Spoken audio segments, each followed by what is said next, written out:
The biggest lie of my life was my own son. Even now, when I whisper those words, it feels like something inside me cracks quietly, like an old wooden floor under too much weight. My name is Alan Miller, a retired accountant from Chicago, a man who spent 45 years building a peaceful life with my wife, Emily, only to watch that life collapse after she passed away. I thought grief was the worst pain a person could feel. I was wrong.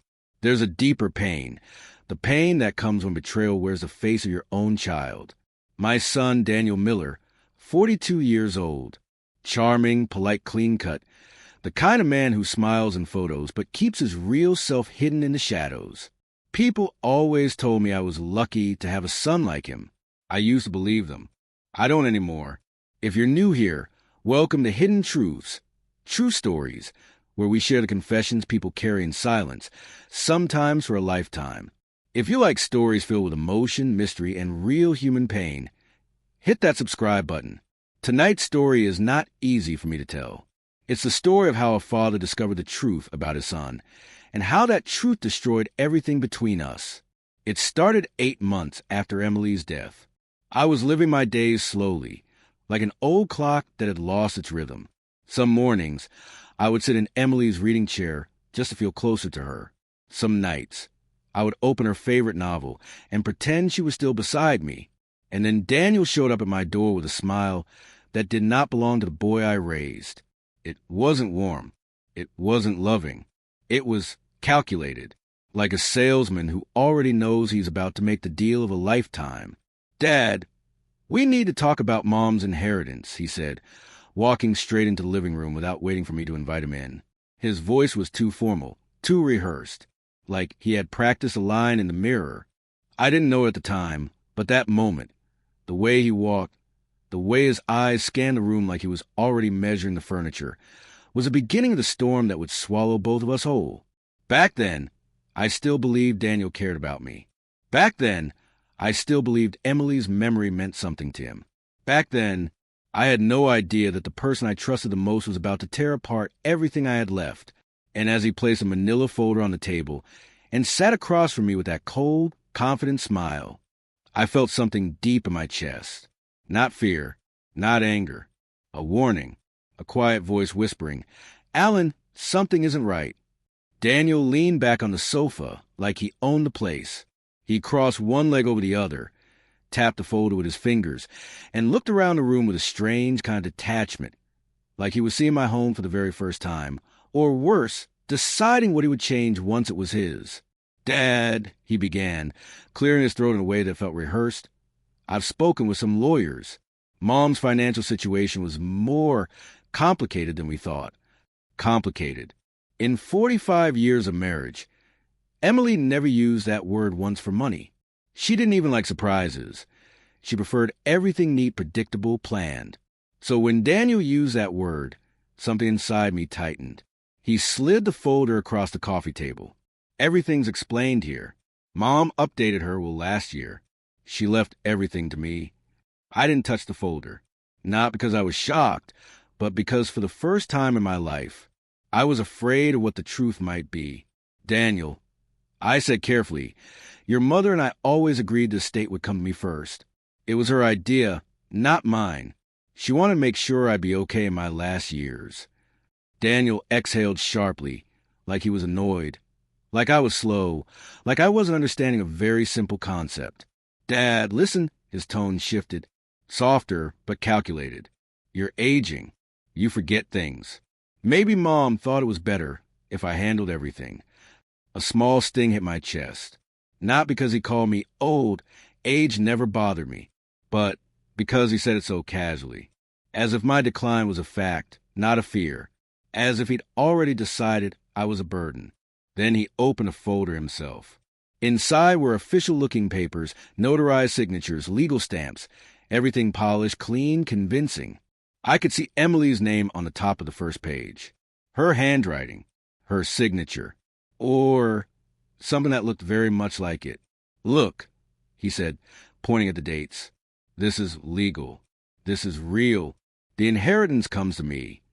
I finally picked up the document, and the moment my eyes landed on Emily's signature, something inside me went cold. It looked right, but it felt wrong. There was a tiny loop missing in the E of Emily, a slight curve that wasn't quite her rhythm, a pressure on the downstroke that was too heavy. It was like looking at a picture of a loved one where the smile is the same, but the eyes don't belong to them.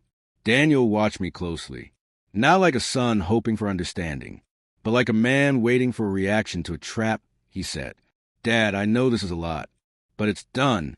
I'm already moving forward with the bank transfers." I looked up. Already? He didn't even blink. Well, yeah, Mom trusted me. She wanted me to take responsibility. I'm doing what she wanted. No emotion, no grief, just confidence. Sharp, cold, final. A quiet hum filled my ears, the kind that comes before a storm breaks. I didn't raise my voice. I didn't accuse him. I didn't let him see the fear forming inside my chest. Instead, I simply said, "I need time." Daniel leaned back and smiled. A slow, satisfied smile. "Take whatever time you need, Dad." But the way he said "Dad" didn't feel like a son speaking to father.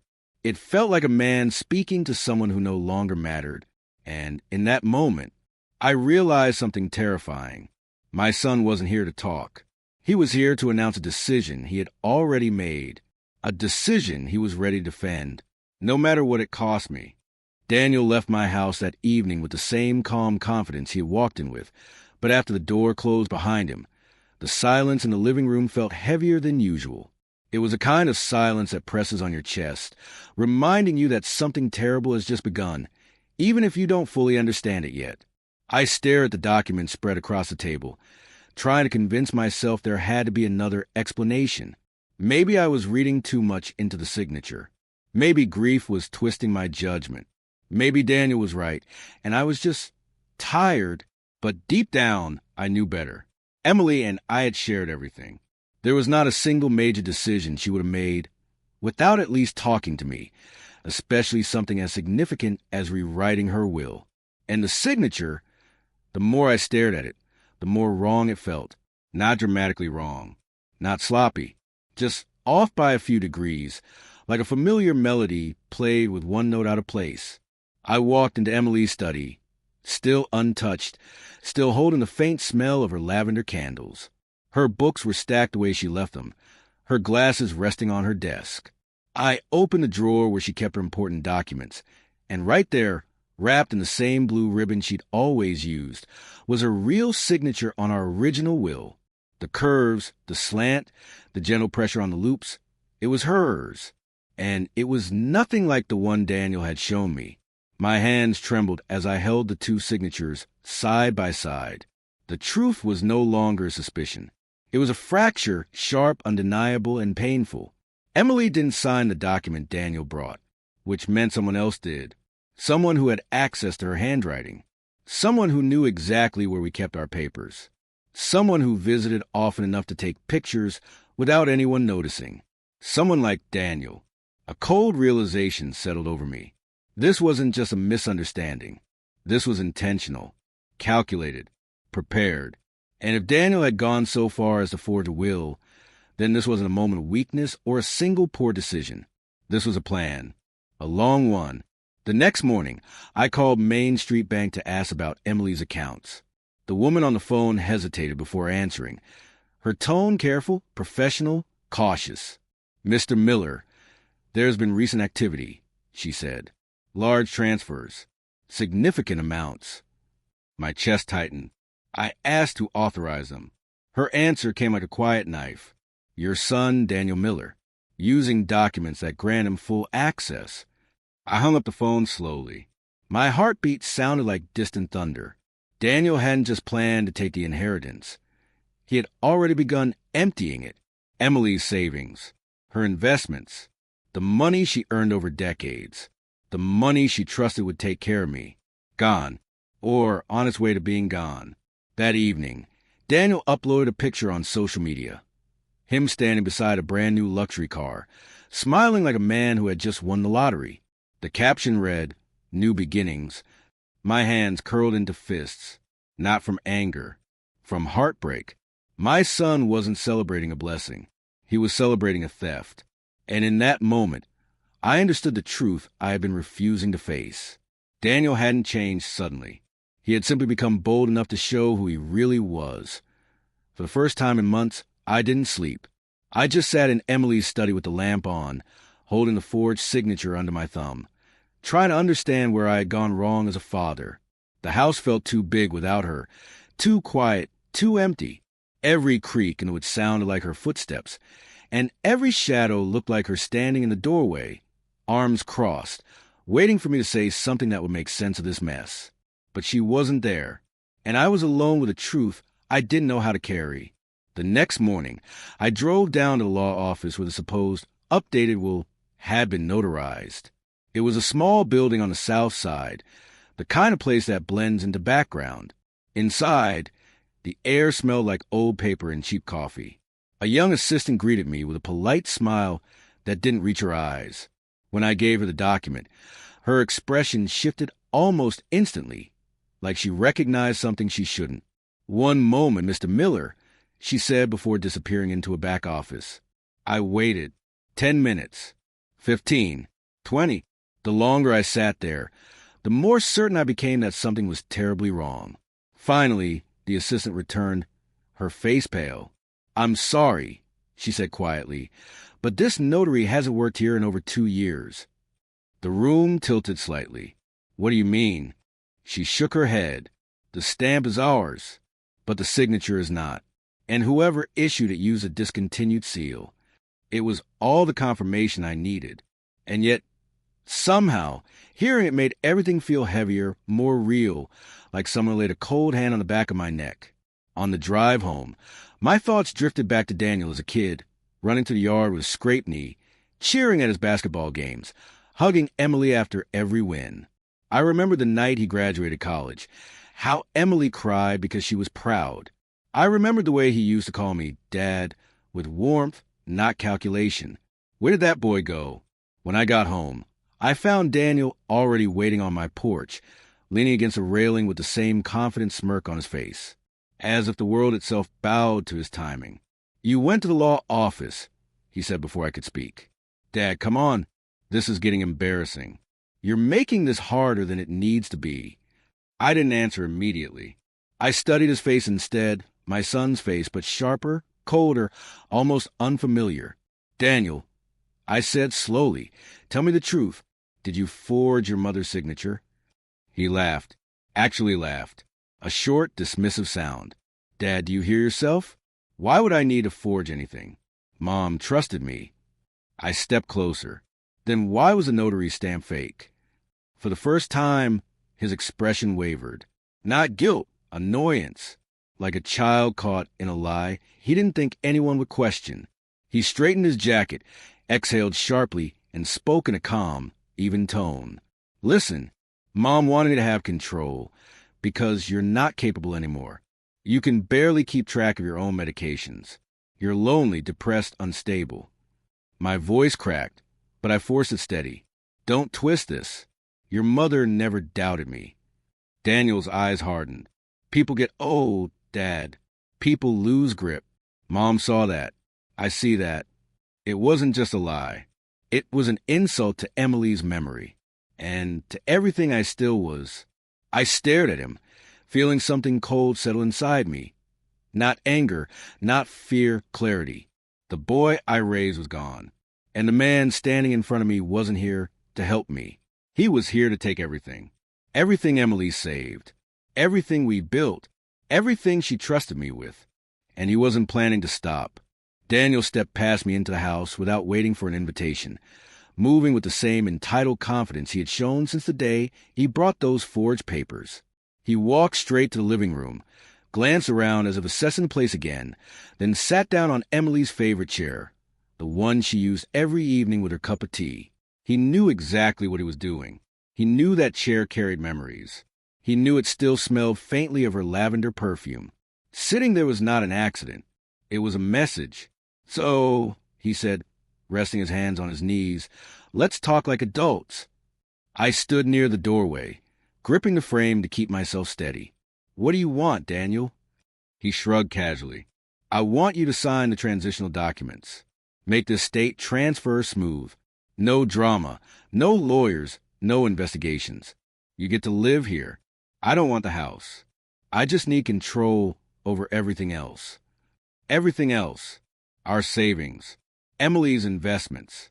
Her pension. The comfort she worked her whole life to secure for us. Why? I asked quietly. Why do you need it? He flashed a smile that didn't match the coldness in his eyes. Because I have plans, Dad. Big ones. I'm tired of waiting for my life to start. I'm tired of being stuck. And honestly, Mom would have wanted me to succeed. It was astonishing how effortlessly he used her name, as if she were a stepping stone instead of a memory, as if she were a defense shield instead of a woman he barely visited in her final months. You already started taking the money, I said. I called the bank. His jaw tightened just a little. Not guilt, irritation. Look, he said, I'm not going to argue with you. You're grieving. You're confused. And that's okay. But this is happening with or without your blessing. I just want us to stay civil. Civil. A word people use when they're about to do something cruel, but want to appear polite while doing it. I walked to the bookshelf and touched the frame holding Emily's photo. Her smile, warm and steady, seemed to look right through me, urging me to stand my ground. Your mother trusted me, I said softly. She trusted us. She believed family meant something. Daniel leaned forward, elbows on his knees. Family does mean something, he said. It means knowing who's capable of making decisions. And Dad, you're not. Not anymore. The dismissal in his voice hit harder than any insult I could have imagined. It wasn't anger. It was certainty. He genuinely believed I was no longer capable.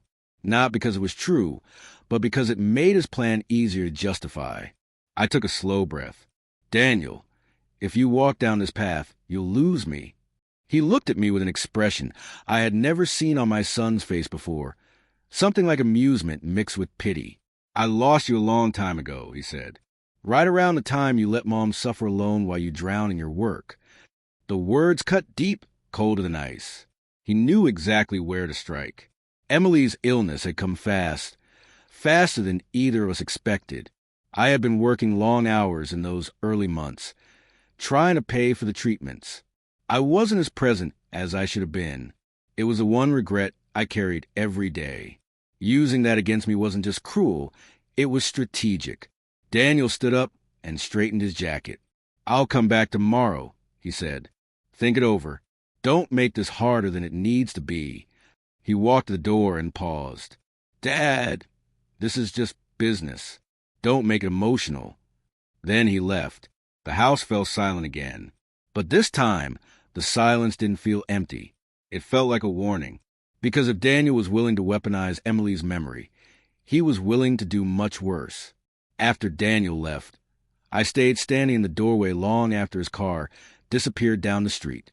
The evening light had shifted, turning the living room into a dim, amber-colored space where shadows clung to every corner. I felt the house breathing around me, slow, tired, aching. Without Emily, it always felt a little hollow, but now it felt threatened, as if even the walls understood what Daniel intended to take from us.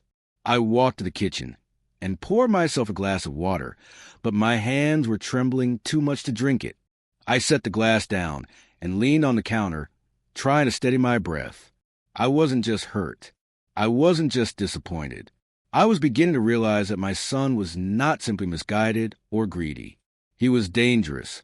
Quietly, strategically dangerous. Emily always said Daniel had two sides, the gentle one he showed the world and the sharp one he kept hidden. Be careful with that sharpness, she used to tell him. Use it to build, not to cut. But somewhere along the way, Daniel learned it was easier to cut. I went upstairs to my bedroom and opened the small safe under the bed.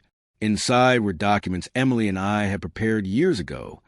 The original will, insurance papers, bank statements, and a handwritten letter Emily left for me in her last weeks.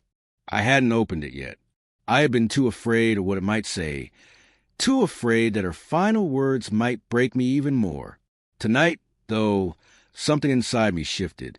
Maybe it was desperation. Maybe it was instinct. Maybe it was a realization that the only person who could guide me now was the one who wasn't here anymore. I opened the envelope with trembling fingers. The letter was short, written in her soft cursive handwriting. Alan, if you're reading this, then I'm gone. Please don't let grief soften your judgment. Daniel loves you, but he has a hunger in him that you and I never fully understood. Be wise. Protect yourself. I trust you more than anyone. Emily. My throat tightened. The room blurred for a moment. Emily had seen something in Daniel long before I did. She had felt the sharpness he carried.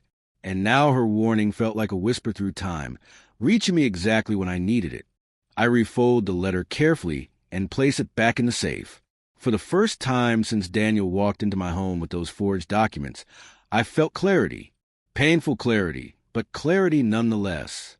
The next morning, I visited the precinct to speak with Detective Harris, a man I knew distantly from church picnics and neighborhood gatherings.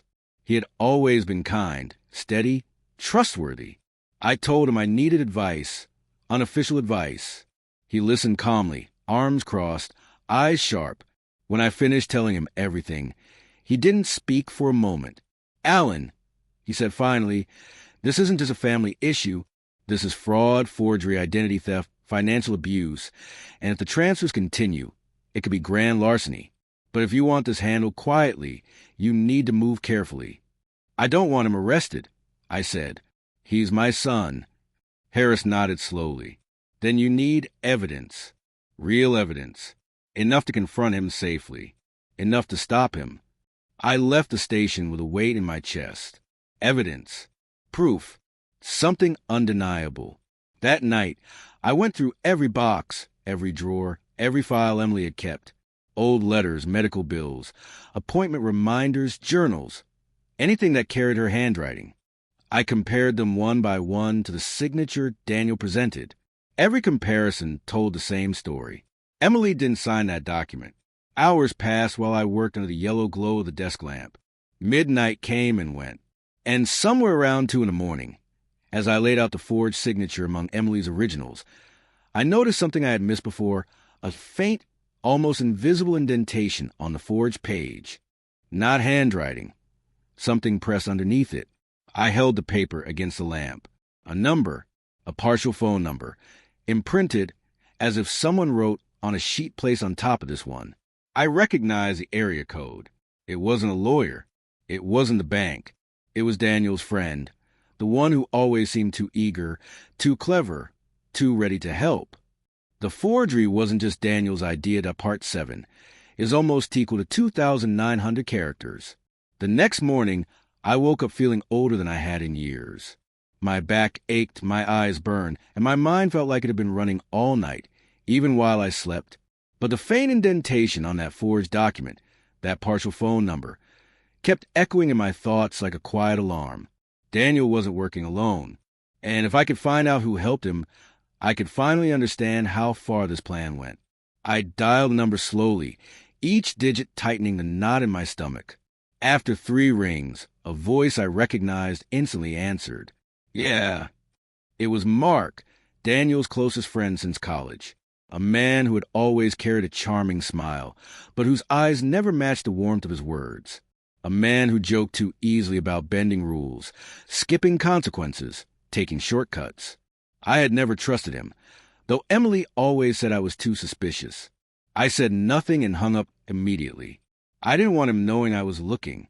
Instead, I drove to his apartment building on Maple Avenue, a tall, aging structure with peeling paint and a parking lot that always seemed too empty. As I walked toward the entrance, I saw Mark's car parked crookedly near the door. The same car Daniel once told me Mark used for quick side jobs. I buzzed the intercom for apartment 3C. Who is it? Mark's voice crackled through. Alan, I said calmly. There was a pause. A long one. Then the buzzer clicked, unlocking the door.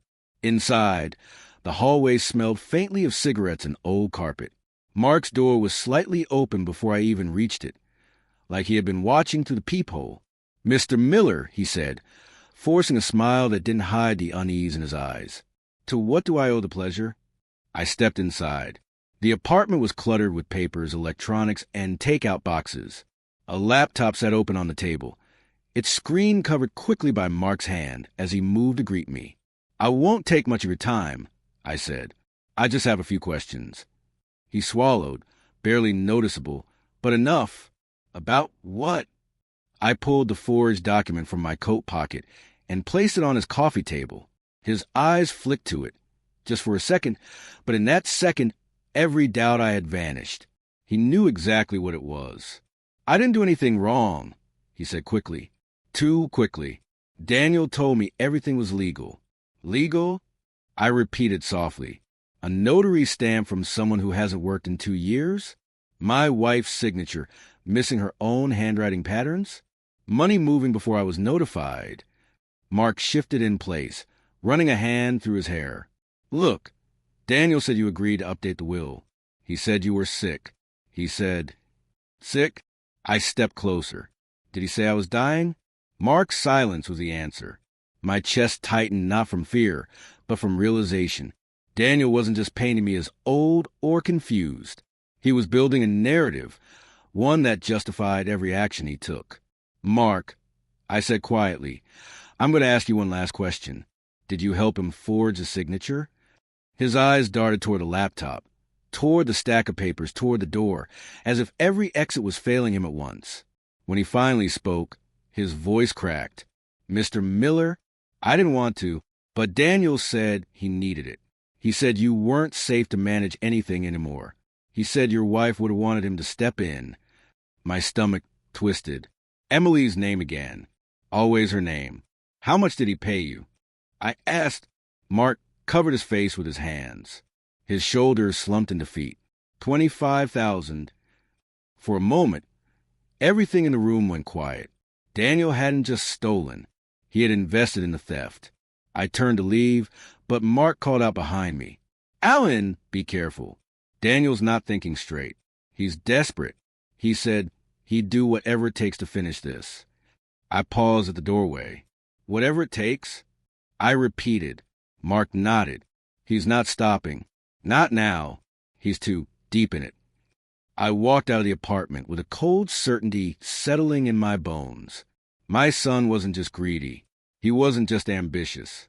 He wasn't just misguided. He was committed. And if he was willing to break the law, forge documents, drain accounts, and manipulate everyone around him, then the next step he took might be even darker. And I needed to be ready for it. He had help. And now, I knew exactly where to look next. When I stepped out of Mark's apartment building, the cold air hit me like a slap. It was the kind of crisp Chicago wind that usually woke me up, but today it only made everything feel heavier. I sat in my car for a long moment, staring at the steering wheel, trying to steady my breath. The truth was no longer scattered pieces. It formed a clear, sharp picture. Daniel had built a lie big enough to bury me under it, and he had dragged others into it too. As I started the car, a thought struck me. If Mark was willing to fold that easily, then Daniel must have been pushing him harder than I knew. Desperation doesn't grow overnight. It festers. It builds. It takes root. And now I was seeing the roots everywhere.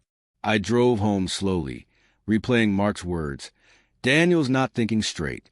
He'll do whatever it takes." The phrase sat like a weight on my chest. Whatever it takes. That kind of certainty doesn't come from ambition. It comes from panic, and panic makes people unpredictable. When I reached the house, I unlocked the door and instantly noticed something off. The hallway light was on, even though I distinctly remembered turning it off before leaving. The carpet by the stairs had a fresh footprint in the dust, too large to be mine, and the air carried a faint smell of Daniel's cologne, a scent Emily used to buy for him every Christmas. He had been here. Recently, I moved cautiously through the house. Nothing was broken, nothing was stolen, nothing was forced, but drawers were slightly open, papers were shifted, and my safe looked like someone had wiped their fingerprint off it. My pulse quickened as I checked inside. Everything was still there. The original will, Emily's letter, the bank documents. But the envelope had been moved, as if someone opened it and read it. Daniel had been searching. He wasn't waiting for me to comply. He was preparing for what he feared I might discover. Night fell quickly, turning the windows into black mirrors. I sat alone in the living room, the document spread on the table, the weight of the dark pressing against the house. Every sound from outside, the rustle of leaves, a passing car, a distant dog, felt sharper tonight, as if the world itself was warning me. Around 9 p.m., Daniel called. I stared at his name on the screen for a long moment before answering. "Dad," he said, voice calm, too calm. "We need to talk." "Not tonight." I replied. "Yeah," he said, "tonight." There was something in his tone I had never heard before. Not anger, not frustration, a cold impatience. "I know you went to see Mark," he continued. "He told me." My grip tightened on the phone. "You've put him in a difficult position." "He put himself there," Daniel snapped. Then his voice softened, but in a rehearsed way. "Dad, I'm doing this for us, for the future, for stability. You forged your mother's signature," I said quietly. "You took money that wasn't yours. You lied. You manipulated. That's not stability, Daniel. That's destruction." There was silence on the other end, the kind that makes a room feel smaller. Finally, Daniel spoke. "Dad, if you keep digging, you're going to regret it." It wasn't a threat. It was a promise. My heart pounded. "Are you threatening me?" "I'm warning you," he said. "Don't make this worse." Then he hung up. I sat there, staring at the dark screen, realizing something I had been resisting for days. Daniel wasn't acting like someone who feared consequences. He was acting like someone who believed he was untouchable, someone who had already decided how the story would end. And I understood then that this wasn't just about money or control. Daniel needed the world to believe his version of events. He needed me to become confused, aging father he described.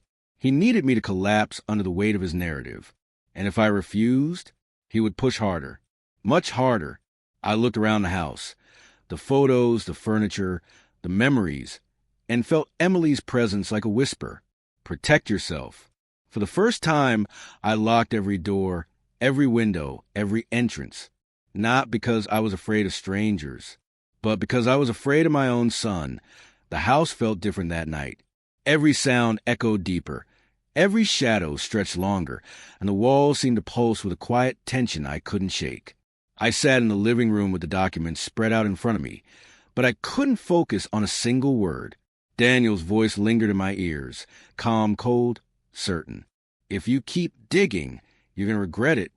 I thought of the boy I raised, the young man I'd hoped he would become, and the man who now stood on the other end of that phone call. They were not the same person.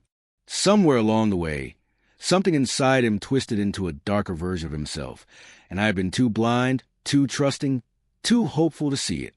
I tried to distract myself by cleaning the kitchen, wiping the counters, organizing the cabinets, but my mind kept replaying the same moments. Daniel searching my house, the footprint in the hall, the envelope moved inside the safe. He wasn't waiting for a conversation.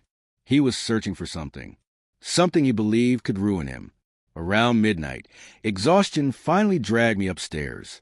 I left the hallway light on, though I wasn't sure why. Maybe it made the silence feel less oppressive. Maybe it reminded me of the nights Emily would leave the light on for Daniel when he came home late from basketball practice. She always said light helped guide people home. Tonight, the light felt more like a warning. As I lay in bed, I tried to rest, but sleep didn't come. Every time I closed my eyes, I imagined Daniel standing in the doorway again, wearing that rehearsed calmness like a mask. I must have drifted off eventually, because the next thing I heard was a faint noise from downstairs. A soft thud, followed by a quiet creak. I sat up in bed, heart pounding. For a moment, I convinced myself it was a house settling, just old with groaning under the weight of decades. But then I heard a second sound, lighter, deliberate, like someone taking careful steps. I grabbed a small flashlight from my nightstand and moved slowly to the staircase. The beam of light trembled in my hand.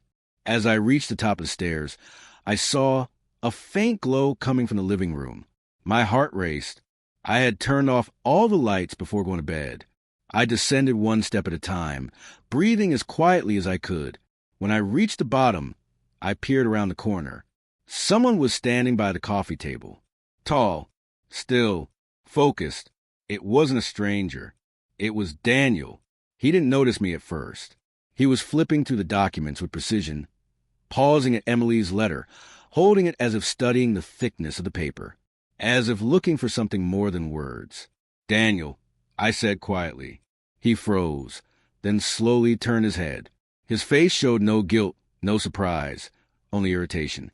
"Dad," he said in a low voice, "you shouldn't sneak up on people like that." "I didn't sneak," I replied. "You broke into my house." He shrugged. "You didn't answer my calls." I needed clarification. Clarification about what? He stepped toward me, Emily's letter still in his hand. "About what you plan to do." I stared at his fingers gripping the paper. "Put that down." "Relax," he said. "It's just a letter. It's your mother's last words." I whispered. Daniel paused, not out of respect, but calculation. Then he folded the letter neatly and set it on the table, almost too gently, as if mimicking care. "I told you," he said. "You're confused. You're letting emotions twist your judgment. You're digging into things that don't matter." "They matter," I said. "All of this matters." His jaw tightened. "Dad, you're making a mistake." I stepped closer. The mistake was trusting you with anything. Something flickered in his eyes. Not hurt, not anger. Fear, real fear, not of me, of what I now knew. He took a slow breath, steadying himself. "Give me the documents, Dad. Let me handle this." "No." His expression hardened into something I had never seen on my son's face before. Cold, empty determination. Then he said quietly, "I don't know what happens next." A chill ran through me, because for the first time, I believed him. Daniel wasn't here to talk. He was here to take. And if I didn't stop him now, he would take everything Emily left behind, including the part of her that still lived in me. Daniel took one step closer, and I could feel the shift in the room, like the air had thickened, like even the walls were holding their breath. His eyes locked on mine, calm on the surface but unsettled underneath, the way water looks still until a storm disturbs it. He wasn't yelling. He wasn't shaking. He wasn't emotional. That was the part that frightened me the most. My son stood in my living room in the middle of the night, and he looked more like a stranger than the boy I raised. "Dad," he said softly, "you're tired. You're overthinking all this. Just give me the papers and we'll fix everything."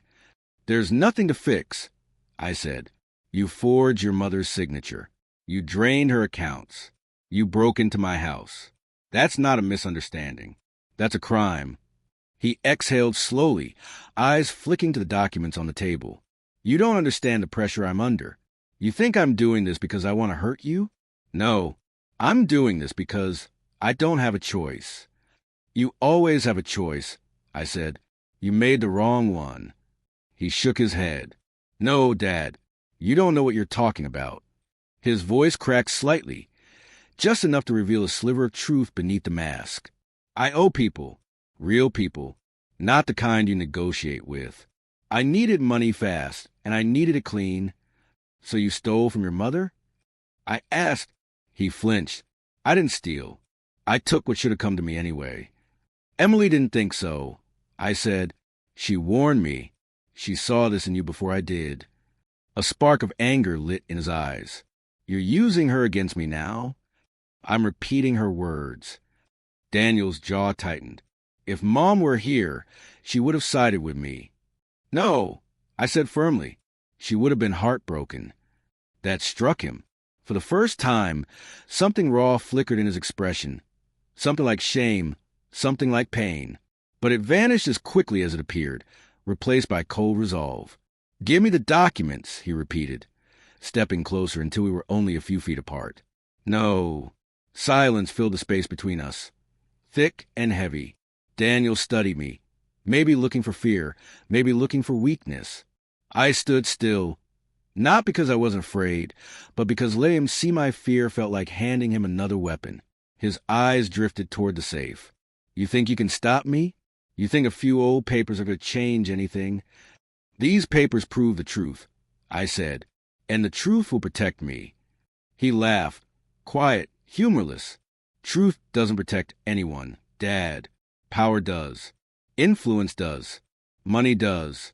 And I'm running out of all three. He reached out suddenly, grabbing the stack of documents from the table. I stepped forward, instinctively, placing my hand on them to stop him. For a moment, we both held the papers between us. Father and son, locked in a silent struggle neither of us wanted, but both of us knew was inevitable. "Let go," he said. "No." His face hardened. "I don't want to hurt you." "Then don't." His grip tightened. I said, "Let go." I didn't move. I held my ground. For a second, I thought he might pull harder, might shove me, might lash out the way desperate people do when their plans fall apart. Instead, he released the papers abruptly and stepped back, breathing heavily, eyes dark with frustration. "This isn't over," he said. "I'm coming back. And when I do, you better decide whose side you're on." "There's only one side," I replied. "The truth." Daniel shook his head slowly, almost sadly. "The truth won't save you. Not this time." Then he turned and walked out the door, leaving it wide open behind him. I didn't close it immediately. I just stood there, staring at the empty doorway, realizing that my son wasn't fighting for money anymore. He was fighting for survival, and I had just become the obstacle standing in his way. I didn't sleep for the rest of the night. I sat in the living room with the door locked, the papers beside me and the lights low. Every sound outside made me tense. The rumble of a passing car, footsteps on the sidewalk, even the wind brushing against the windows. My own son had walked out of my house with a warning, and the look in his eyes told me he meant every word. Daniel wasn't bluffing anymore. He was cornered, desperate, and desperate men don't think about consequences. They only think about survival. By sunrise, I knew I couldn't stay quiet. I gathered the documents, Emily's letter and the forged signature, then drove to Detective Harris's office. He was already there, sipping coffee, wearing the same tired expression of a man who had seen far too many broken families walk through his door. He glanced at the stack of papers I carried. "You found something." "I found enough," I said. For the next hour, I told him everything. Mark's confession, the break-in, the late-night confrontation, Daniel's threats, the forged documents, the bank transfers, the safe being tampered with, all of it. Harris listened without interrupting, nodding occasionally, his expression tightening at each piece of the puzzle.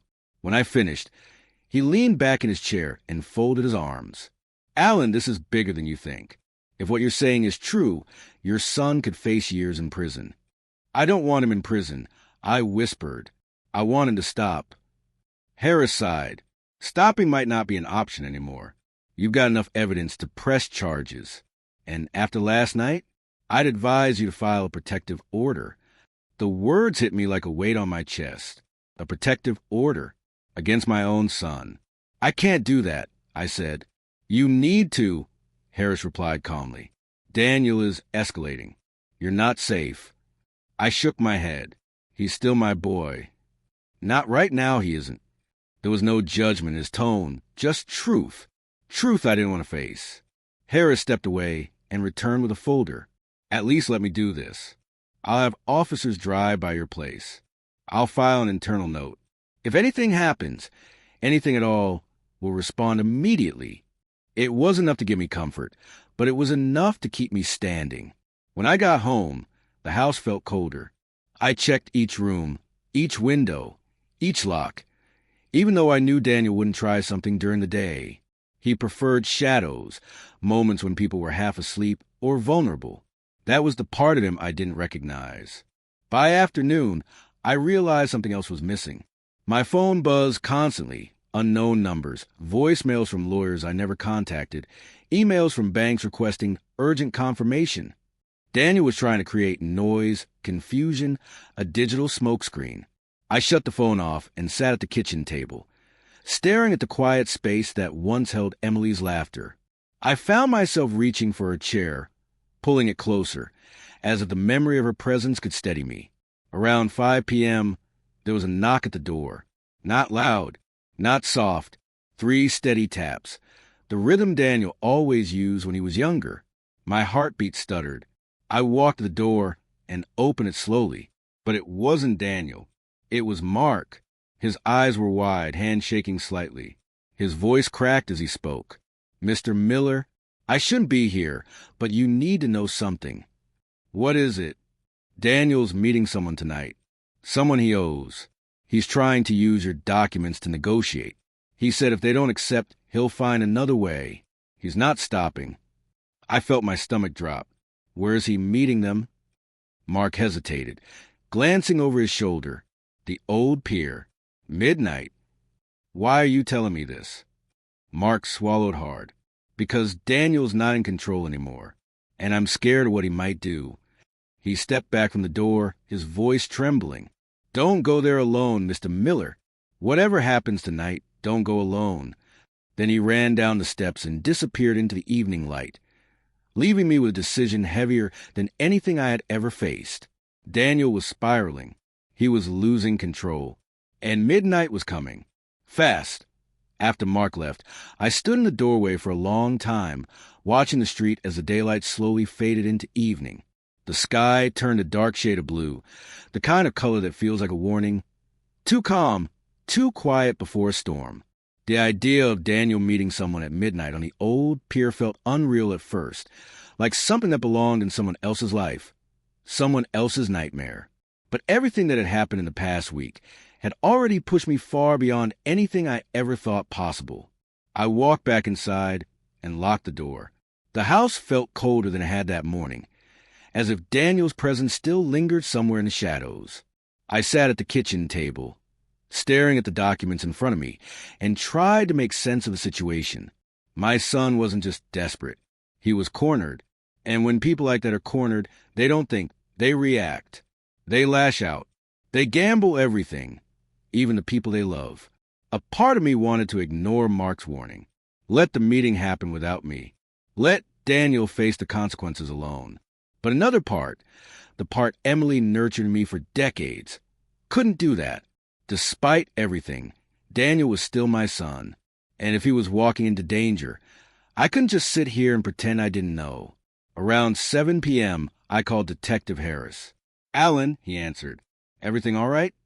"No," I said quietly. "I have information you need. Daniel is meeting someone tonight. Someone he owes." He didn't speak for a moment. "Where?" "The old pier. Midnight." "Alan!" "Do not go there. I'll send a unit. You stay home." But I knew that if Daniel saw police, he would panic. And panic might push him into doing something irreversible. "I'll be careful," I said. "Alan, don't." His voice sharpened. "Let us handle this." But I hung up. I spent the next few hours pacing the house, checking clock every few minutes, feeling the weight of the approaching hour pressing on my chest. I opened Emily's letter again, reading her handwriting slowly, the gentle curves calming the shaking in my hands. "Be wise. Protect yourself." I whispered the words like a prayer. At 11:15 p.m., I grabbed my coat, the folder of documents, and a small flashlight. The wind outside was cold, cutting through my clothes the moment I stepped outside. I locked the door behind me, knowing I might not return tonight the same man who left. The drive to the pier was quiet. The roads were empty, the streetlights casting long, eerie shadows across the pavement. When I reached the waterfront, the moonlight shimmered across the dark waves, and the old wooden pier stretched into the distance like a lonely, forgotten spine. I parked far enough away that my car wouldn't be noticed. The air smelled like salt and damp wood, and each step I took toward the pier felt heavier than the last. I could hear voices before I even saw anyone. Low, tense murmuring carried by the wind. As I got closer, I saw 3 figures standing at the end of the pier. Daniel, a tall man in a dark coat, and another man leaning against a railing, smoking. Daniel looked smaller than I remembered, less confident, more frantic, his movements jittery, his hands restless. The man in the coat towered over him, speaking with the quiet authority of someone used to being obeyed. "I have the documents," Daniel was saying. "Proof of control, proof of access. Once everything clears, the money comes through." The tall man shook his head. "You said that last week." "I'm close, I swear." My father's making this difficult. The man stepped forward, close enough that I saw the glint of something metal tucked in his waistband. Not a gun, something smaller, sharper. You promised results, he said. No more delays. My breath caught in my throat. Daniel swallowed hard. I'll fix it. I will. I stepped onto the pier. The wooden planks creaked beneath my feet. All three men turned toward me. Daniel's face drained of color.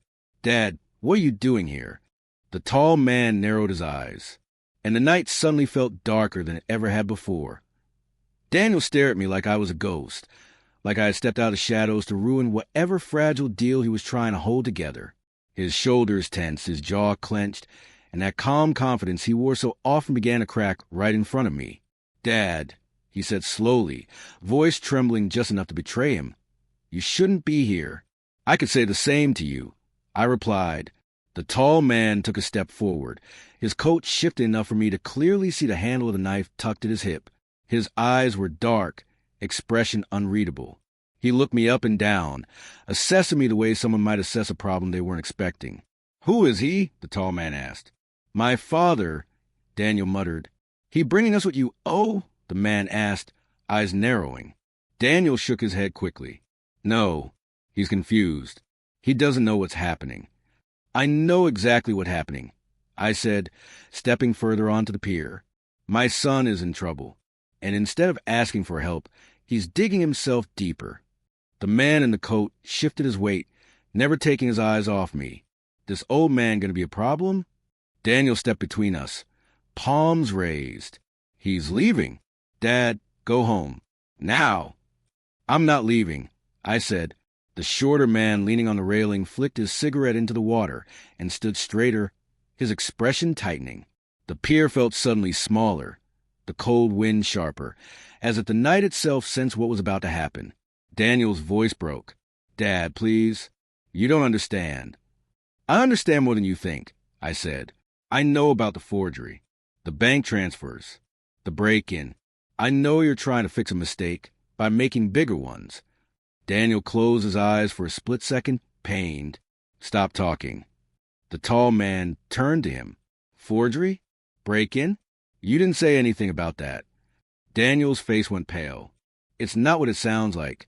The man stepped toward him, voice low and dangerous. You lied to me. No. Daniel held his hands out. I didn't lie. I just didn't tell you everything. That's the same thing, the tall man hissed. I saw Daniel's panic rise like a sudden tide. His breathing quickened, his eyes darting between the two men. For the first time, he didn't look calculating or arrogant. He looked terrified. Enough, I said. This ends tonight. The tall man turned his attention back to me. You think you're going to walk in here and call the shots? I'm not here to negotiate, I said. I'm here to take my son home. Daniel's voice cracked. Dad, stop. But something had shifted in me. Maybe it was Emily's memory. Maybe it was seeing Daniel standing there, cornered by the consequences of his own choices. Maybe it was simply the part of me that refused to let the last piece of my family be destroyed. I held up the folder. The original documents, the real signatures, the evidence Daniel had been so desperate to find. The tall man's eyes sharpened. What's that? He demanded. The truth, I said. Daniel's breath caught. Dad. The tall man stepped closer. Hand it over. No, I said. He took another step, closer than comfort allowed. I felt the cold edge of the night pierce through my coat. His hand hovered near the handle of his knife, fingers twitching. Old man, he said, don't make this harder. Everything in this folder, I said, proves Daniel doesn't have the authority he told you he had. If you keep pushing him, you won't just be dealing with a man who's desperate. You'll be dealing with the police. They already know about the forgery. Daniel's head snapped toward me. You told them? Yes, I said. I had to. A stunned silence fell over the pier. The tall man cursed under his breath and stepped back. The shorter man exchanged a glance with him, the kind of glance that meant the deal was dead. The tension shifted instantly, not toward Daniel this time, but toward the mess he had dragged everyone into. Daniel looked at me like the ground had dropped beneath him. "You ruined everything," he whispered. "No," I said softly. "I stopped you from ruining yourself." The tall man jabbed a finger at Daniel. "We're done. Don't call. Don't show your face. Pray we don't come looking." They walked off the pier without another word, disappearing into the darkness. Daniel stood there, shaking, eyes wet, not with sadness, but with the looming realization of everything collapsing. He turned toward me slowly. "Dad," he said, voice barely above a whisper, "what have you done?" I didn't answer, because I wasn't sure if I'd save him, or just made him hate me forever. Daniel stood frozen on the pier, staring at the empty space where the two men had disappeared, as if hoping they might return and undo what had just happened. The wind picked up, rustling his jacket, but he didn't move. His breathing was unsteady, sharp, almost childlike in its panic. For a moment, I saw not the hardened man who forged documents and drained accounts, but the frightened boy Emily once held after nightmares. He finally turned toward me, his face pale beneath the dim moonlight. "Dad, you don't understand what you've done." "I understand exactly what I did," I said. "I kept you alive." Daniel shook his head violently. No, you don't get it. They're not just some street guys. They're connected. They don't forget debts. They don't walk away." "They walked away tonight," I said, "because they know the police are involved." "And that's worse," he snapped. "You think they'll just let that go? They think I'm a problem now. A risk." His voice cracked again, but this time it carried something I had never heard from him before. Not arrogance, not anger, fear of consequences, fear of being truly alone. I stepped closer, lowering my voice. "Daniel, look at me. This ends now. All of it." He backed away slightly, shaking his head. "I can't stop. You don't get it. Once you owe people like that, you don't just walk away. You pay, or you disappear.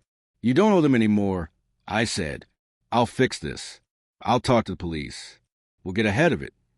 Daniel let out a hollow laugh. "The police? Dad, they can't protect me from people like that. They barely protect themselves." I reached out and put a hand on his shoulder. He didn't pull away, but he didn't relax either. "Daniel," I said softly, "come home." That word, home, hit him. His eyes softened just enough for me to see the person he used to be, the son Emily adored, the boy who once believed the world wasn't built on lies. "Why are you still trying?" he whispered. "After everything I did, why are you still here?" "Because you're my son," I said. "That doesn't change." He swallowed hard, looked away, then wiped his face quickly like he didn't want me to see the tears forming. "I didn't mean for it to go this far," he said. "I thought I could control it. I thought I could fix Mom's will and get the money before anyone noticed. You forged your mother's name, Daniel," I said gently. "You broke into my house. You took everything she worked for." "I know," he whispered. "I know, and I hate myself for it. But I was drowning. I couldn't stop." For the first time since this nightmare began, he sounded honest, raw, broken. I squeezed his shoulder. "Then let me help you." He shook his head again, slower this time. "It's too late." "It isn't. You don't get it." His voice dropped to a whisper. "They're going to come after me. And now that you talked to the cops, they'll come after you too." A cold chill ran through me, but I didn't let it show. "We'll deal with that when it comes," I said. Daniel took a step back, breathing faster. "I need time. I need to think. I need to figure out how to get out of this." "Come with me," I said. "Let's go home. We'll talk there." He looked at me, really looked at me, and for a moment I thought he might say yes. But then something shifted in his expression. A distant siren echoed in the night, growing louder. Daniel's eyes widened. "Did you call them again?" he whispered. "No," I said, but he didn't believe me. The flashing lights appeared at the far end of the street. 2 patrol cars heading toward the pier. Daniel stepped back. "I can't be here." "Daniel." He turned and ran. "Daniel." I shouted, but my voice was swallowed by the wind. He sprinted down the pier, past the streetlights, past the shadows, disappearing into the darkness. and I realized that saving him might cost more than I ever imagined. The sirens grew louder as Daniel vanished into the darkness beyond the pier, his footsteps fading against the wooden planks, until all I could hear was the wind and the distant hum of patrol cars closing in. I stood there, breath unsteady, staring at the space where my son had disappeared, as if I could will him back with nothing but fear and love. But he was gone, running not just from the police, but from everything he had become. 2 officers approached quickly, flashlights sweeping across the pier. "Sir," one of them called. "Stay where you are." I raised my hand slightly, letting them know I wasn't a threat. When they reached me, their eyes scanned my face, then the empty pier behind me. "Are you Alan Miller?" one asked. "Yes." "We got a report of suspicious activity here. Are you alone?" I hesitated, not to lie, but to breathe. "No, my son was here. He ran." The officers exchanged a glance. "Which way?" I pointed toward the path along the shoreline. "That way. Please, don't hurt him. He's scared. He's not thinking straight." "We're not here to hurt anyone," the second officer said. "But we need to find him. We've been informed of potential threats involving him." Threats. The word stung. They moved past me, flashlights cutting through the darkness as they began searching the path Daniel took. I stood there, gripping the cold railing of the pier, trying to steady the tremble in my hands. This wasn't how I imagined saving my son. I thought stopping the deal would give him another chance. I thought I had pulled him back from the edge. But maybe all I had done was push him in another direction. When the officers were out of sight, I slowly walked back to my car. The night felt heavier now, as if the shadows were carrying the weight of everything falling apart. I sat behind the wheel, hands gripping the steering wheel, staring at the empty passenger seat where Daniel had once sat years ago, laughing, joking, talking about college, about dreams, about futures that seem bright. How does a heart change? How does a dream twist? How does a son become someone you barely recognize? I drove home slowly, my headlights cutting through patches of fog drifting from the lake. When I pulled into the driveway, I hesitated before getting out. The house looked different. Not physically, but emotionally. It felt like a place where something had broken and hadn't yet decided if it could be repaired. Inside, the silence wrapped around me immediately. I locked the door, checked the windows, then sat on the sofa with the documents still in my hands. Emily's letter lay on top, her handwriting soft and familiar. "Be wise. Protect yourself." I whispered the words again. At 2:17 a.m., my phone buzzed. A message. Unknown number. Just 5 words. "He won't stop, Mr. Miller." My heart jumped. I replied quickly. "Who is this?" 3 dots appeared. Then, "You need to protect yourself. Daniel is scared and unpredictable. He thinks you betrayed him." My breath caught. Betrayed him? I thought I had saved him. "Where is he?" I typed. A long pause. Then, "Don't look for him. Let him calm down. If you go after him now, something bad will happen." I stared at the message until the screen dimmed, my chest tightening. Before I could respond again, another message came. "He blames you for everything." My throat tightened. I typed with shaking hands. "Who are you? Why are you texting me?" The reply came slower this time. Someone who doesn't want to see this go any further. Someone who's been watching him fall apart. I didn't know if it was Mark. I didn't know if it was someone from that meeting. I didn't know if it was someone Daniel owed. But I did know one thing. My son wasn't just running. He was spiraling. And the next time I saw him, he might not come home with me at all. I stared at the phone long after the last message appeared. The glow of the screen, the only light in the room. The words felt heavy, sharp, too close to the truth I've been trying not to face. Daniel wasn't just angry.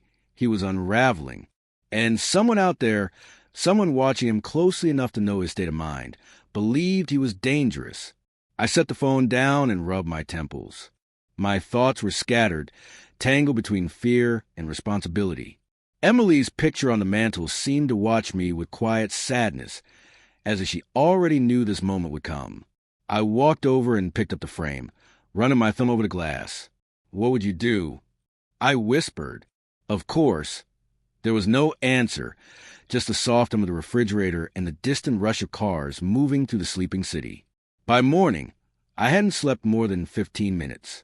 Every time my eyes closed, I saw Daniel running into darkness or heard his voice saying, "You ruined everything." When the sun finally rose, casting pale light across the living room, I felt older than I ever had in my life. The police called around 8 a.m. "Mr. Miller, we haven't located your son yet," the officer said, "but we're increasing patrol near your home, just as a precaution." A precaution. The word sat uncomfortably in my stomach.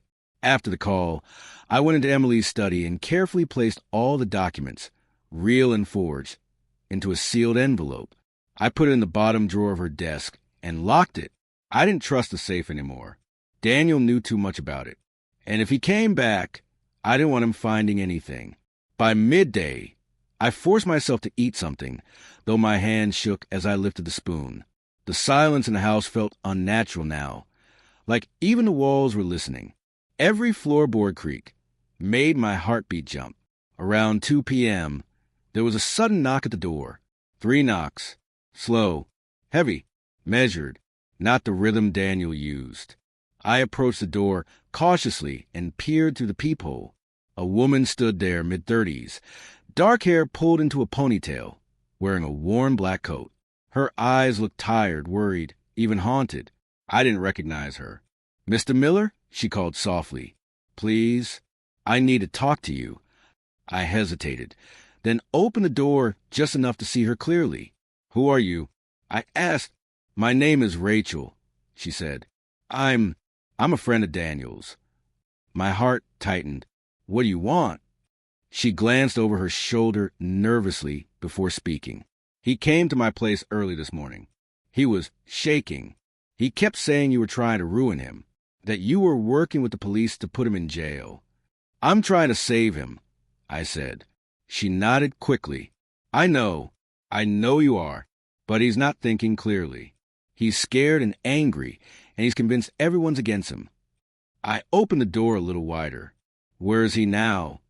Her eyes filled with worry. "I don't know. He left a few hours ago.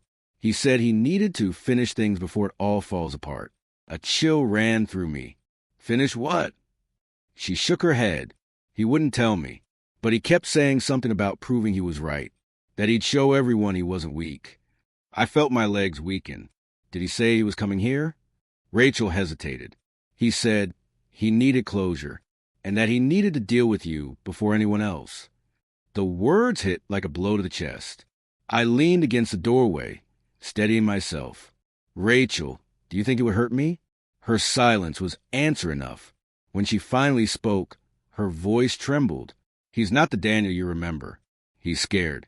And people who are that scared, they don't think about consequences. Please, Mr. Miller, be careful." I exhaled shakily. "Why are you telling me this?" She wiped her eyes. "Because I care about him, and because you're the only family he has left." I nodded slowly. "Thank you." She stepped back. "If he contacts me again, I'll let you know. Please lock your doors." I closed the door gently, then turned the locks with hands that refused to stop shaking. Daniel wasn't running anymore. He was circling back. And the next time he knocked on my door, I didn't know if he'd be asking for help or coming to break what little was left of us. After Rachel left, the house felt even quieter than before, an uneasy, waiting kind of silence, the kind that settles before something breaks. I locked every door and window again, checking them twice, then 3 times. My hands wouldn't stop trembling. My breath wouldn't steady. I kept seeing Daniel standing in the living room, his eyes filled with a mixture of fear, anger, and something darker, something I didn't recognize. I paced from room to room, trying to convince myself he wouldn't come, or if he did, it would be to talk, to apologize, to break down the way he had on the pier when everything around him finally cracked. But Rachel's warning echoed in every corner of my mind. He's not the Daniel you remember.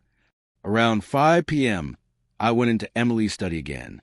Her sweater still hung on the back of the chair. The faint scent of her perfume still lived in the fabric. I placed my hand on the sweater, as if touching it might anchor me, as if it might give me a little strength. "I wish you were here," I whispered. I imagined what she would say, how she'd tell me to trust my instincts, to protect myself, to forgive but not be foolish. Emily had always seen the truth in people long before I did. She had noticed the sharpness in Daniel early on, the ambition that bordered on hunger, but she also believed in him. She believed he would grow out of it. That love would guide him. Maybe she believed too much. Maybe I did too. As the sun dipped behind the houses across the street, the sky dimmed into a muted gray blue. Evening was approaching, slow, heavy, foreboding. I heated a pot of coffee I knew I wouldn't drink and sat at the kitchen table, listening to the old clock tick seconds into the silence. Every sound outside made my heart jump. A car door, a dog barking, footsteps echoing down the sidewalk. But none of them were him. At 7:42 p.m., my phone buzzed again. Another unknown number. "He's close." That was all it said. My breath caught. I typed quickly. "Where?" No answer. I stood up from the table and moved to the living room window, pulling the curtain back just an inch. The street looked normal. Porch lights, cars parked along the curb, a couple walking their dog. Nothing unusual, nothing threatening. And then, at the far end of the street, a figure turned the corner. He walked slowly, head down, hands shoved deep into the pockets of his jacket. Even from a distance, I knew it was Daniel. Every instinct inside me screamed to lock myself away, to call Harris, to hide.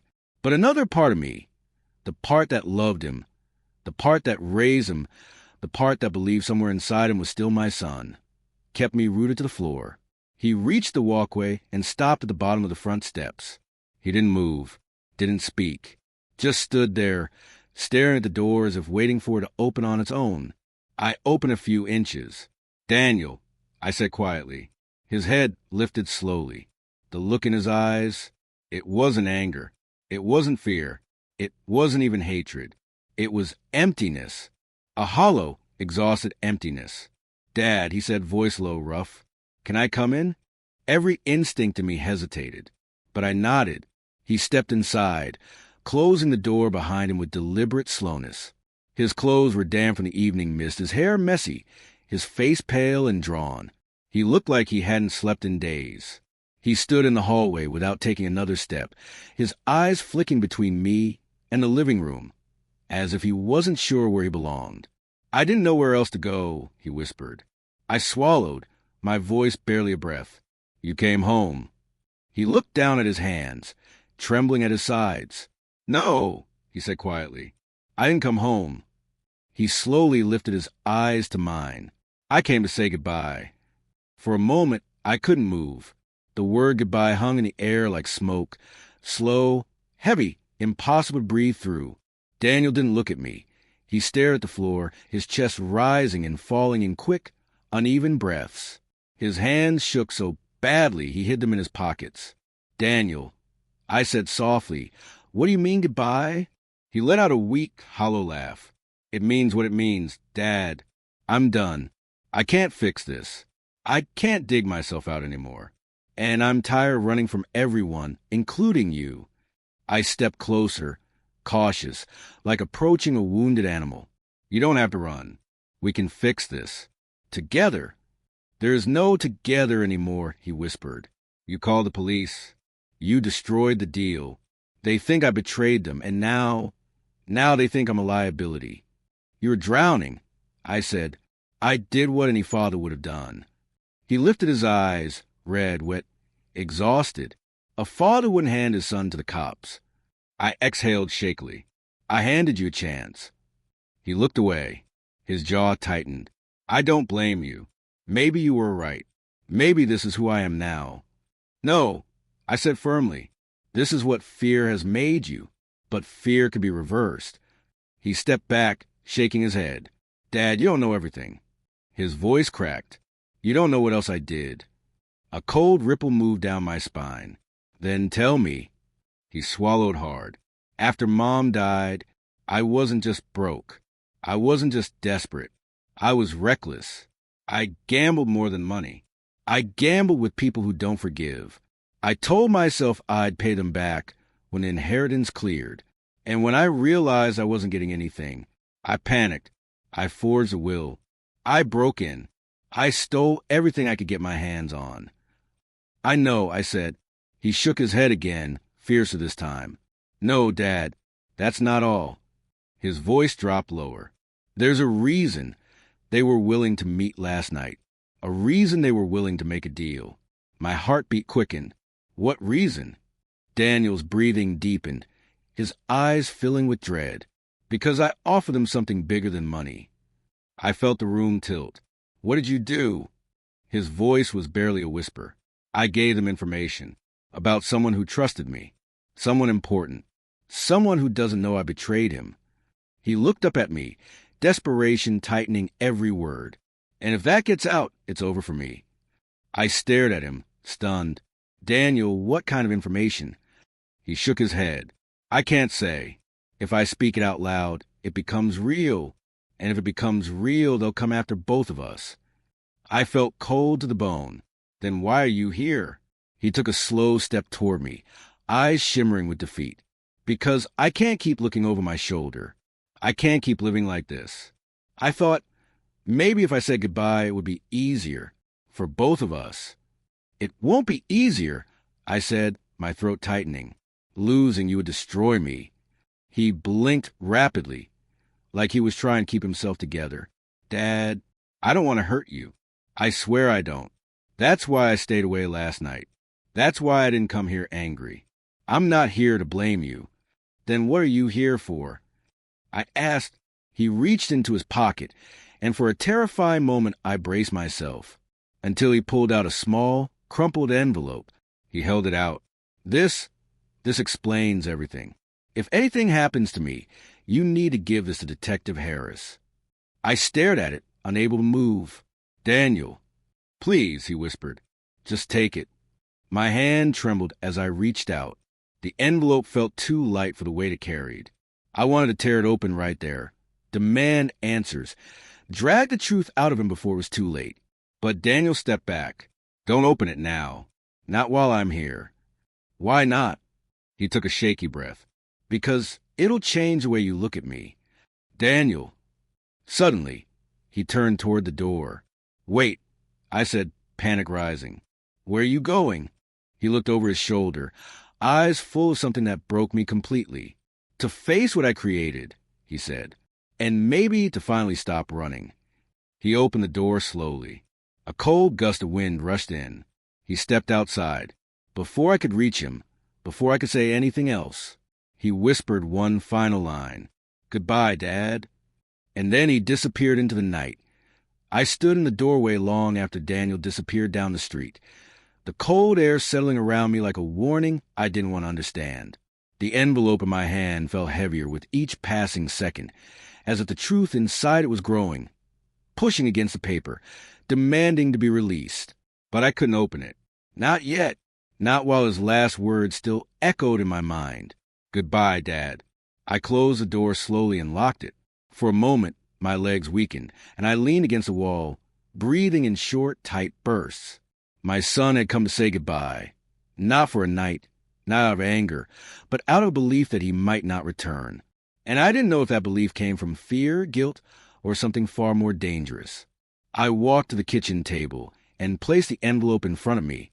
The silence of the house wrapped around me again, thick and suffocating. I stared at Daniel's handwriting on the front, rushed, uneven, the way he wrote only when his hands shook. Minutes passed, maybe hours. Eventually, I stood up and paced the kitchen, then the living room, then Emily's study.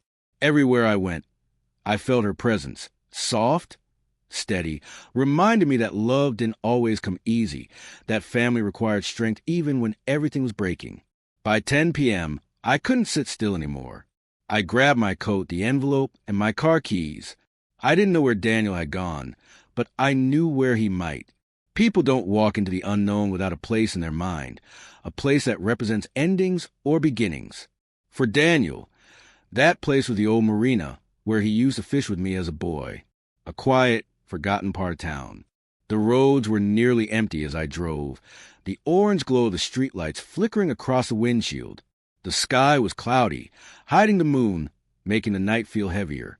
Every few minutes, I checked my phone, hoping for a message, a call, anything, but the screen stayed dark. When I reached the marina, the wind off the water hit me like ice. The old docks creaked, rocking gently against the dark waves. A few boats swayed in the slips, their ropes groaning as they tightened and loosened. The place was deserted, or so I thought.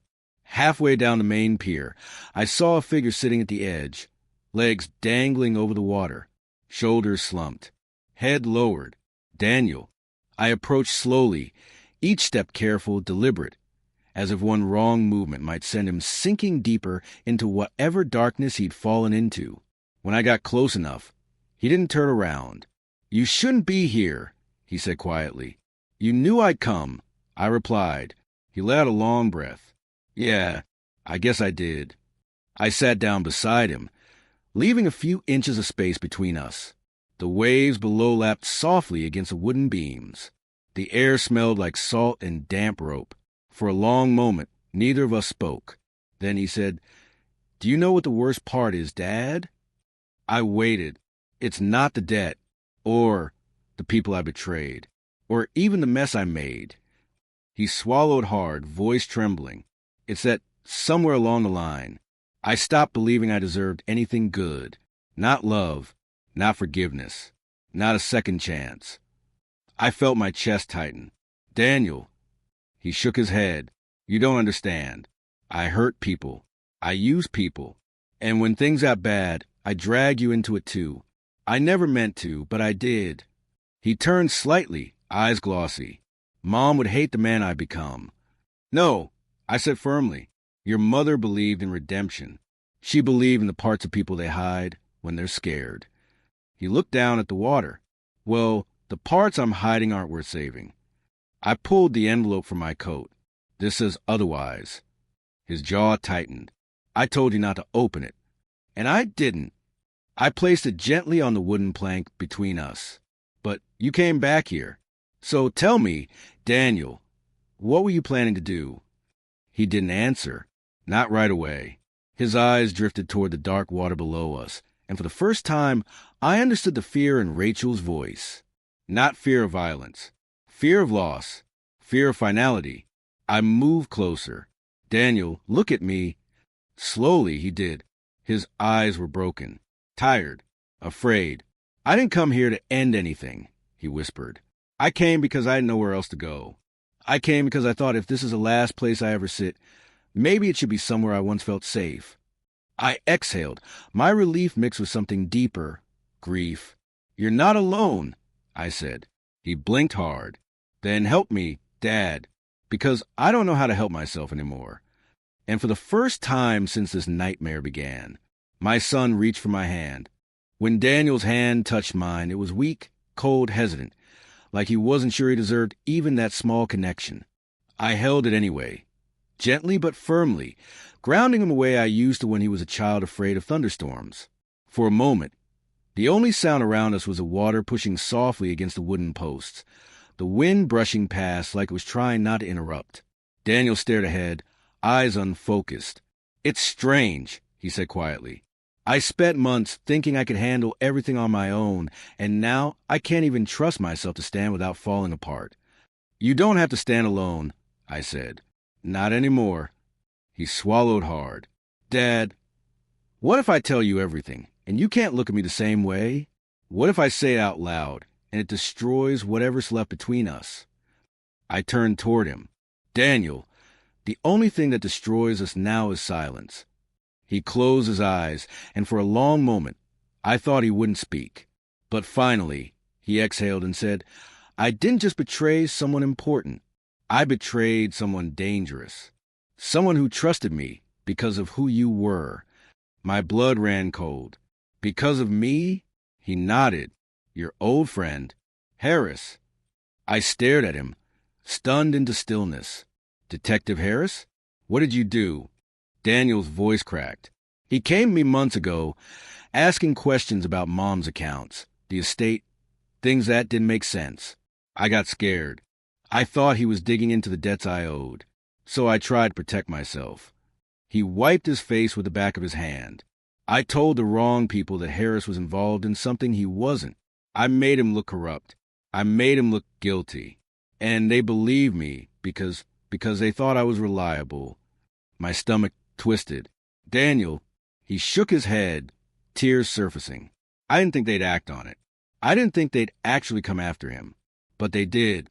And when Harris started getting threats, he blamed it on the case he was working, never realized it was because of me.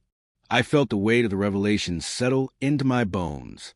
Daniel, do they still think he's a threat? Yes. Daniel's voice trembled. They're watching him. They think he knows something about the money, about them. And if they find out I lied, his breath hitched. Then I'm dead, Dad. The wind picked up colder now.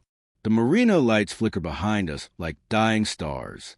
I sat back, trying to steady my breathing, trying to wrap my mind around the depth of the mess my son was wrapped in. Why didn't you tell me this sooner? I asked. He shook his head, ashamed, because I knew you'd hate me for it. I don't hate you, I said. I'm scared for you. There's a difference. He looked at me with a broken kind of disbelief, as if the idea of being loved was something foreign now. I don't know what to do. We go to Harris, I said. We tell him everything. Daniel's face twisted. Dad, if I tell him, they'll find out. And if they find out, it won't just be me in danger. You'll be on their list too. Then let them put me on the list, I said. You're my son. I won't let you carry this alone. He shook his head, terrified. Dad, they don't threaten. They eliminate. Quietly. And running hasn't saved you, I replied. Telling the truth might. Daniel stared at me, torn between hope and fear. His breathing steadied, but only slightly. I don't know if I can face him, he whispered. You can, I said, and I'll be right there with you.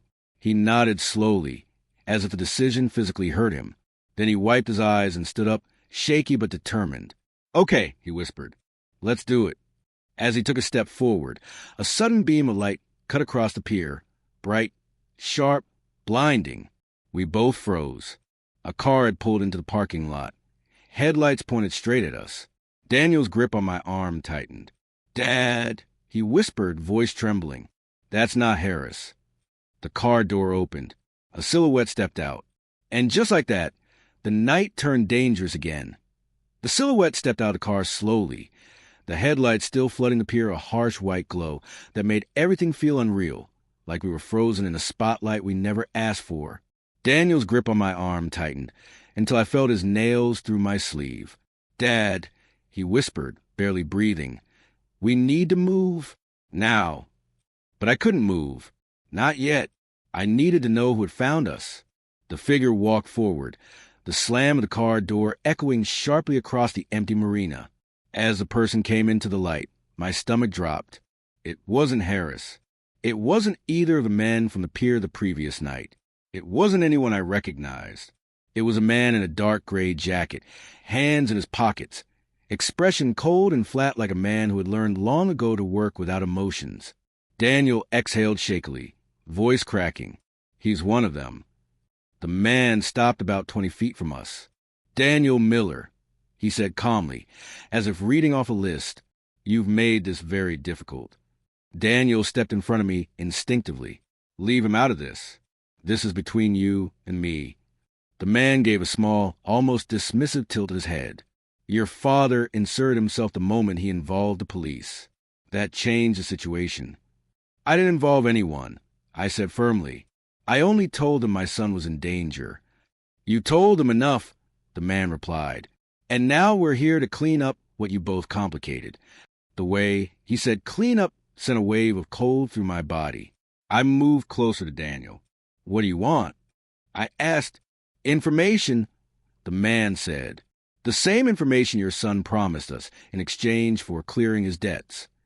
Daniel's breathing quickened. I don't have it. Not anymore. That's not what we were told. Daniel shook his head, voice trembling. I swear I didn't bring it. I came here to fix things. I was going to talk to Detective Harris. The man's expression didn't move. That would be a mistake. Daniel's voice rose. I don't care anymore. I'm not running. That's the problem. The man said, people who stop running tend to talk. And that's inconvenient. The wind picked up suddenly, sweeping cold air between us. The dock creaked beneath our feet. Every instinct inside me screamed to shield Daniel, to pull him away from the edge of this moment. Listen, I said, taking half a step forward. Whatever he promised you, he doesn't have. He lied. He panicked. He made mistakes, but he's trying to make it right. The man's eyes shifted to me, observing, calculating. You're protecting him. He's my son. That's unfortunate, the man said simply. Before either of us could respond, another set of headlights appeared at the far end of the parking lot. A second car. Daniel tensed, every muscle locking. There's more, he whispered. But the man in gray didn't turn around. He didn't need to. His posture didn't change, but something in his expression did. Annoyance? Frustration? No, he said softly. That's not us. For a single breath, the entire world paused. Then the second car door swung open, and a familiar voice shouted, Alan, Daniel, get down. Detective Harris. Relief hit me so fast it made my knees weak. But at the same time, dread tangled itself into my spine. Daniel whispered, he can't be here. He can't. Harris hurried toward us, one hand raised, the other reaching for his phone. Step away from them, he yelled at the man in gray. The man in gray didn't move. Detective Harris, he said calmly, we were just talking. Harris stopped a few feet from us, breathing hard, eyes locked on him. You shouldn't be anywhere near this boy. And you shouldn't be anywhere near what he knows, the man replied. Daniel flinched. Harris glanced at Daniel, then at me, then back at the man in gray. Walk away now and listen quietly. The man straightened his jacket. Detective, nothing about this ends quietly. He took one step backward, then another, and then, without warning, he turned and sprinted toward his car. Harris lunged forward. Daniel, run. Daniel grabbed my arm, pulling me. Dad, we need to go. But before we could move, the man in gray reached his car, swung the door open, and the engine roared to life. Harris shouted, he's calling them. He'll bring more. The tires screeched. The car shot backward, then sped out a lot, disappearing into the night with a trail of dust and cold wind in its wake. Silence smothered the marina. Daniel's chest rose and fell in frantic gasps.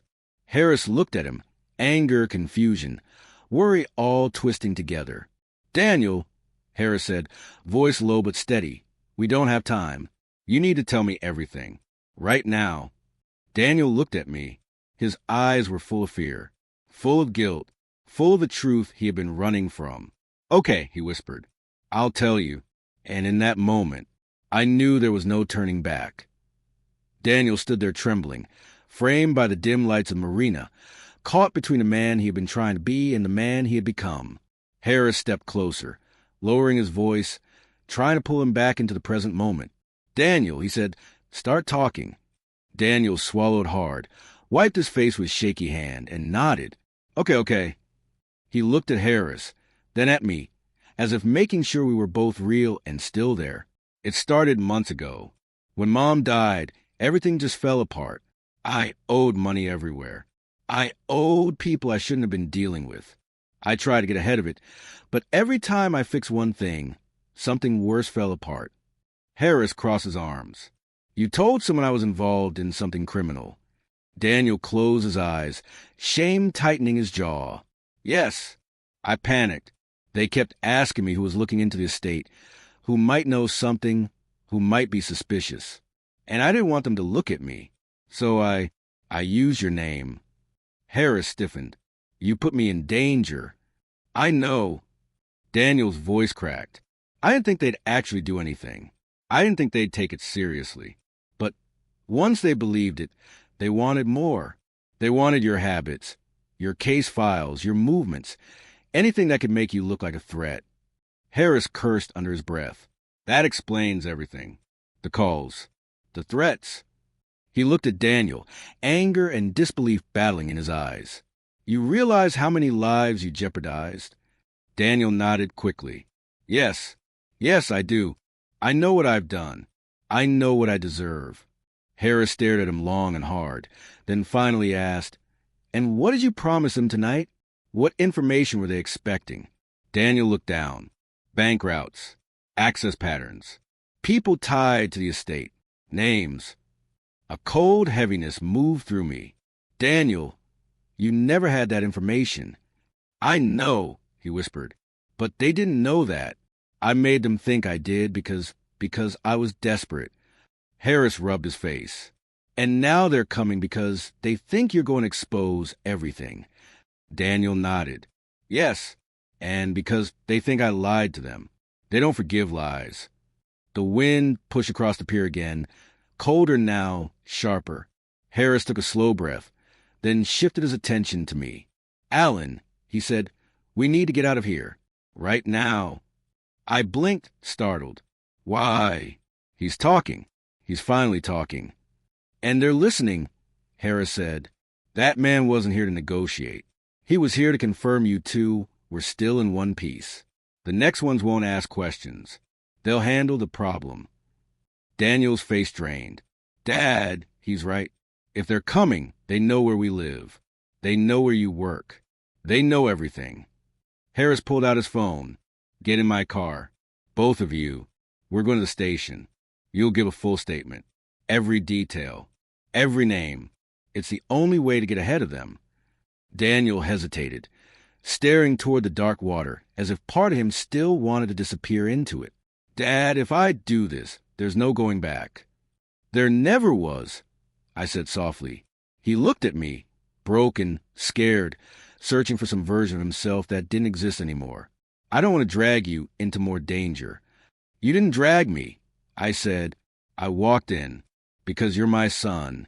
His eyes welled again, and for a moment, he just stood there, breathing hard, trying to gather enough courage to keep going. Then, finally, he nodded. Okay, he whispered. Okay, I'll tell everything. Harris motioned for us to move. Let's go. Now. We hurried toward the parking lot.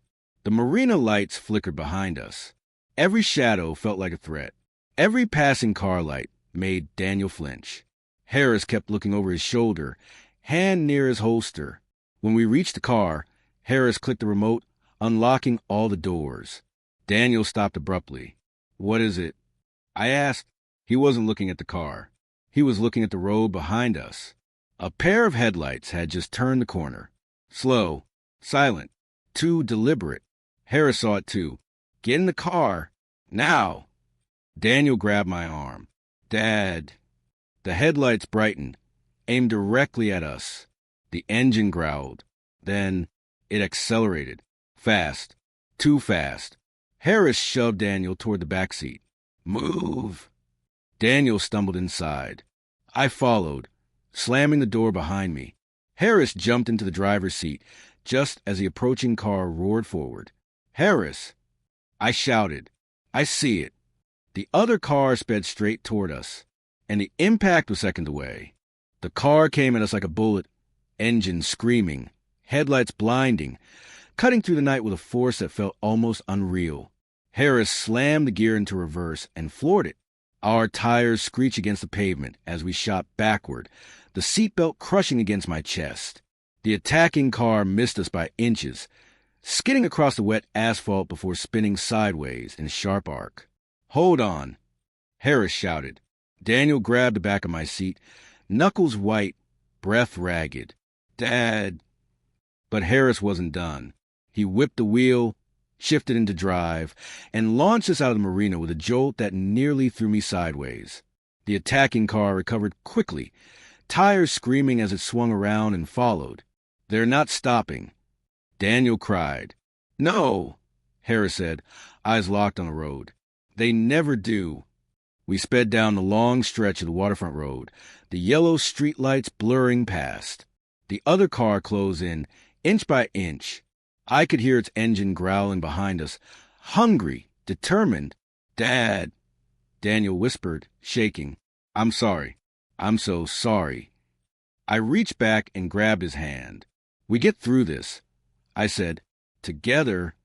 Harris made a sharp turn onto a narrow industrial road. The tires slipped, then caught. The pursuing car tried the same turn, but skidded wide for a moment, just long enough to give us a breath. But only a breath. They straightened and chased after us again. We need backup. Harris shouted into the radio, voice cracking with urgency. Officer down situation possible. Pursuit at Harbor Road. I need units now. Static. Then a faint reply. Units en route. Too far. Too slow. The industrial buildings loomed around us. Empty warehouses, chain-link fences, silent loading docks. A place where sound died quickly and help rarely came. They're trying to force us off the road, Harris said. As if on cue, the pursuing car surged forward and slammed into our rear bumper. The impact jolted through the whole vehicle. Daniel yelped, "They'll kill us. They'll actually." Not tonight, Harris snapped. He accelerated, pushing the engine to its limit. I could smell burning rubber. My heart pounded against my ribs in painful, uneven bursts. Another hit from behind threw us forward violently. "Dad!" Daniel cried out as I slammed against the seat. Harris spotted something ahead. An intersection, a narrow alley between two warehouses. Too tight for both cars. He made a split-second decision. "Brace yourselves." He cut the wheel hard and shot into the alley. Metal scraped against the side mirrors as we squeezed through the narrow entry. Sparks flew as the frame grazed a concrete post. The attacker's car tried to follow, but it was too wide. It smashed violently into the wall, the sound echoing like thunder across the empty district. Harris didn't stop. He drove another 100 feet before braking sharply, breathing hard, knuckles white on the wheel. Silence crashed into the car. Daniel swallowed, shaking uncontrollably, tears streaking down his face. Dad, I didn't mean for any of this. I didn't." I turned, placed my hands on his shoulders, and held him steady. "Listen to me," I said, voice breaking. "You came back. You told the truth. You faced what you created. I don't care how dark it got. My job is to bring you back to the light." He sobbed into his hands. Harris stepped out of the car, checking the alley, listening for movement. After a tense moment, he leaned back in. "They're down," he said quietly. "Units are almost here. You two are safe." Safe. The word felt fragile. Minutes later, flashing red and blue lights filled the narrow alley. Officers surrounded the crashed car. Paramedics arrived. The night finally inhaled after holding its breath too long. Daniel stepped out slowly, shoulders slumped. Harris approached him, voice steady but firm. "Daniel Miller, you have the right to remain silent." Daniel nodded, accepting it, facing it, not running anymore. He looked at me one last time as they placed the cuffs gently on his wrists. "Dad, I'm ready," he whispered. "For what?" I asked, tears blurring my vision. "For consequences," he said. "For the truth. For starting over if I ever get the chance." His voice cracked with a kind of honesty I hadn't heard from him in years. I hugged him, cuffs and all. "Wherever you go, you're still my son," I whispered. "And I'll be here when you come back." He held on to me like he was holding on to the last piece of himself that wasn't shattered. When they took him away, I watched until the car disappeared behind rows of flashing lights. The night finally grew quiet. The water at the marina steadied. The world breathed. And for the first time since Emily died, I felt something like peace. Broken, fragile, imperfect, but real. Because even in the darkest truths, there's a way back. If someone is willing to walk beside you, even when you fall, even when you fail, even when you say goodbye, and sometimes that someone is a father who refused to stop loving his son. The end.